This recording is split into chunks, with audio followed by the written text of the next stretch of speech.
حضرت امام محمد بن حنبل کا دربار لگا ہے. ایک خاتون پردے میں سمٹی ہوئی مسئلہ پوچھنے آئی. حضرت ایک مسئلہ پوچھنا. پوچھئے. کہا کہ میں سوت کاٹتی ہوں، دن کو بھی کاٹتی ہوں اور رات کو بھی. جب چاندنی راتیں ہوتی ہیں تو میں رات کو سوت کاٹتی ہوں، لیکن دن کا سوت اور رات کا سوت الگ الگ ہوتا ہے.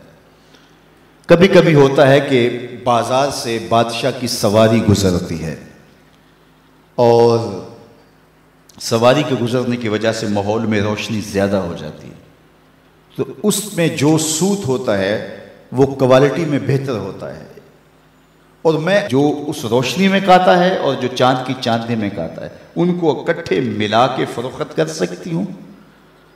اللہ اکبر. امام احمد بن حنبل نے خاتون سے کہا کہ اپنا تعارف کروا سکتی ہو، تم کون ہو؟ اس خاتون نے کہا سائل کی ذات نہیں پوچھی جاتی، آپ مفتی ہیں فتویٰ دیجئے. فرمایا نہیں، بعض مسائل ایسے ہوتے ہیں کہ سائل کی حیثیت سے مسئلے کی نوعیت بدلتی ہے، آپ کو بتانا پڑے گا کہ آپ کون ہیں. اس نے کہا میں بشر حافی کی ہمشیرہ ہوں. کہا خاتون تمہارے لیے جائز نہیں ہے.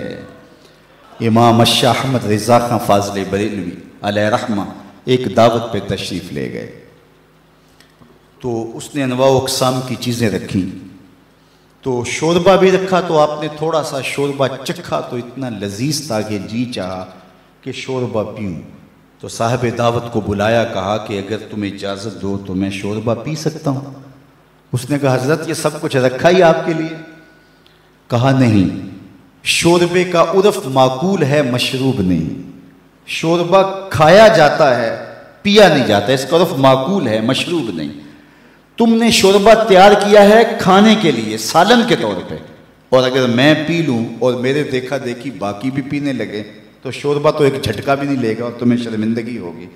اس لیے میں اگر پینا چاہتا ہوں تو میں آپ سے اجازت لینے کا پابند ہوں، اس لیے کہ میں عرف سے ہٹنے لگا ہوں. اور ہم سب کچھ ہڑپ کیے جا رہے ہیں اور ہم صوفی ہوتے ہیں، ہم غوث زماں ہوتے ہیں. آج کل ہر آستانے پہ غوث زماں ہوتا ہے، ہر آستانے پہ قطب زماں ہوتا ہے. کبھی صدیوں بعد کوئی غوث آیا کرتا تھا. اللہ اکبر. کیسا طوفان بدتمیزی مچا ہوا ہے اور کیسے القابات کی بے توقیری ہو رہی ہے. ہر لئی میں رازدار دین چتے. اقبال نے کہا ہر کمینہ دین کا رازدان بن کے بیٹھ گیا ہوا ہے. تو یہ ہے ہمارے بزرگوں کی احتیاطیں، یہ طریقت کا مزاج ہے. علامہ اقبال نے ایک جگہ لکھا ہے کہ جب تصوف فلسفہ بننا چاہتا ہے تو فقیر کی روح اس سے بغاوت کرتی ہے، اور اگر تصوف رہے تو کون تصوف کا ماننے والا نہیں ہوگا. آج گلی گلی جو صوفیاء اور اولیاء اور تصوف کے خلاف لوگ بولتے ہیں، انہوں نے جو تصوف دیکھا ہے انہیں بولنا چاہیے. اگر حاتم السم کا تصور پیش کیا جائے، اگر احمد بن حنبل کا تصوف پیش کیا جائے، اگر اعلیٰ حضرت کا تصوف پیش کیا جائے تو وہ کہیں گے اس تصوف پہ تو ہماری جان بھی قربان. تو یہ تصوف کی حقیقی روح ہے، یہ تصوف کا حقیقی رنگ ہے. لوگوں کو اذیت میں مبتلا نہ کیا جائے، لوگوں کو تکلیف میں مبتلا نہ کیا جائے، لوگوں کو راحت پہنچائی جائے.